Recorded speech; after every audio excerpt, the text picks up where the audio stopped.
Graça e paz, amados, eu sou o pastor João Júnior, estou aqui para compartilhar uma palavra poderosa com você nesse dia. Hoje eu quero falar sobre você não reclamar daquilo que você permite. Deixa eu te perguntar, você tem reclamado das coisas que você tem permitido sobre a sua vida, sobre a sua casa, sobre o seu casamento, sobre os seus negócios? Se sim, você quer transformar isso? Então vem comigo para que possamos aprender da parte do Senhor. Voltando aqui, eu quero falar contigo hoje sobre esse tema poderoso na sua vida, tá bom? Você reclama daquilo que você permite? Eu quero te contar uma história. Eu vou dar um nome fictício a essa história. Eu vou dar um nome para esse rapaz de Lucas. Lucas, ele é um homem trabalhador, um homem dedicado, um pai de família. Lucas sempre quis ser um bom exemplo para os seus filhos e apoiar de forma sólida a sua esposa. No entanto, Lucas, por mais que desejasse ter uma harmonia em seu lar, ter uma união, ele começou a permitir pequenas atitudes diárias que, sem perceber, começaram a minar a paz em sua casa. Chegando em casa, ele cansado, com a paciência muito curta, com respostas secas, ásperas. Ele preferia se ausentar emocionalmente, em vez de resolver os problemas que estavam surgindo diariamente em sua casa. O tempo foi passando, então Lucas começou a reclamar da falta de harmonia que tinha em sua casa. Ele começou a reclamar do distanciamento dos seus filhos. Seus filhos viviam discutindo frequentemente e aquilo lá começou a aborrecer. Do distanciamento e da frieza de sua esposa. Em uma noite, enquanto Lucas estava sentado na sala refletindo sobre como havia chegado até aquele ponto, ele percebeu que algo importante havia acontecido. Ele estava colhendo os frutos daquilo que ele permitiu diariamente. Essas pequenas permissões foram juntando e criaram um grande problema, um grande abismo na família dele. Com essa percepção, então, Lucas decide mudar. Ele decide não mais reclamar e começou a se posicionar. Começou a ter atitudes diferentes, começou a agir com amor, honrando cada membro da sua família.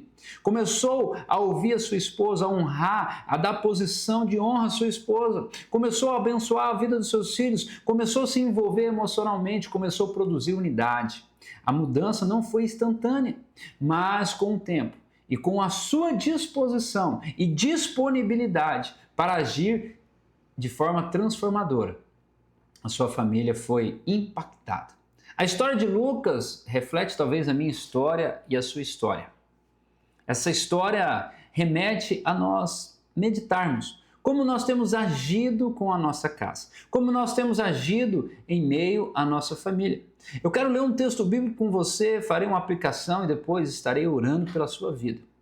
Eu quero compartilhar contigo o texto de 1 Samuel, capítulo de número 2, versículo de número 22. Ele vai dizer assim: Eli, que era um homem muito velho, ouviu sobre tudo que sobre o que seus filhos estavam fazendo em todo Israel, e como eles dormiram com as mulheres que serviam na entrada da tenda da congregação. Então ele lhe disse: por que vocês fazem tais coisas? Eu ouço de todo o povo sobre essas más ações de vocês. Não, meus filhos, relatório que ouço se espalha entre o povo do Senhor e não é bom. Se uma pessoa pecar contra outra, Deus pode mediar para o ofensor. Mas se alguém pecar contra o Senhor, quem intercederá por ele?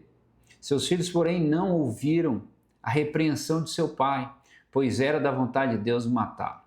Deixa eu te perguntar, diante dessa história tão terrível de Eli, você tem reclamado daquilo que permite? Quando eu olho para a história de Eli, quando eu medito nessa palavra, eu olho para a história desse sacerdote, eu vejo que algumas coisas ele foi permitindo no decorrer da sua vida. Eli era o sacerdote de Israel e ele sabia que o pecado de seus filhos eram maus diante dos olhos de Deus e também diante do povo. Mas ele não tomou uma atitude firme para corrigir os erros de seus filhos. Quando ele foi fazer alguma coisa, quando ele foi falar, muitas coisas já haviam acontecido. O texto diz que esses homens, eles dormiam com as mulheres que serviam na porta da tenda da congregação. Que coisa vergonhosa. Pastor, mas então essa palavra é apenas para os líderes? Não, deixa eu te dizer, você é sacerdote em sua casa, você é o esteio espiritual, você deve ser a pessoa que ora, a pessoa que jejua, a pessoa que é a referência, é o marco da parte de Deus em seu lar.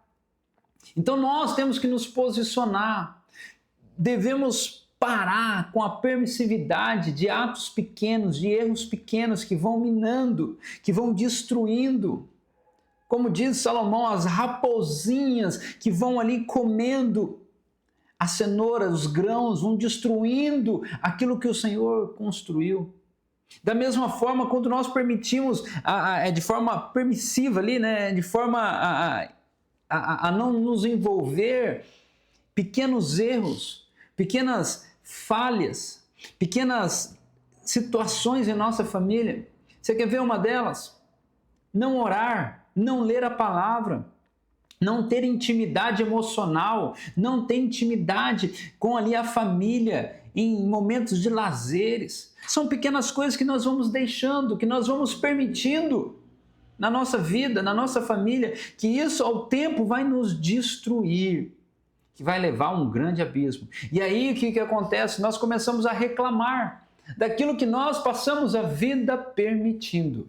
Então, muitas vezes, nós deixamos passar comportamentos que, no fundo, nós sabemos que vai levar à destruição. Mas hoje, você pode se posicionar. Hoje, você pode mudar a história da sua família. Hoje, você pode mudar a história da sua vida. Mudar a história das pessoas que te cercam. Depende apenas de você se posicionar. Ou você vai, de fato, colher as consequências daquilo que você tem plantado. Quais áreas da sua vida você tem negligenciado ou deixado a permissividade, né, de pequenos erros ou ignorado circunstâncias que é de responsabilidade sua? Qual áreas da sua vida? Eu quero te desafiar a você se posicionar pela sua família, se posicionar pelo seu casamento, se posicionar pela sua igreja, se posicionar pela sua sociedade, para que você possa viver a abundante graça e favor e bondade de Deus. Se você me permitir nessa hora, eu quero orar por você. Pai, eu louvo pela vida do meu ouvinte e peço que em nome de Jesus o Senhor resplandeça graça e favor sobre a vida deles. Os abençoe. Ó Pai, haja poderosamente na vida de cada um que me ouve. Que a graça e a misericórdia e a bondade do Senhor cerque e seja viva na vida de cada um que me ouve. Eu abençoo o lar, a família, o casamento, os negócios dessas pessoas, ó Pai. Em nome de Jesus. Amém. Meu amado irmão, muito obrigado, meu amigo, por nos assistir até aqui. Se você gostou, compartilhe essa mensagem com alguém, deixe o seu joinha e comente aqui embaixo se essa palavra foi relevante para você. Um forte abraço, que Deus abençoe, fique na paz e até mais!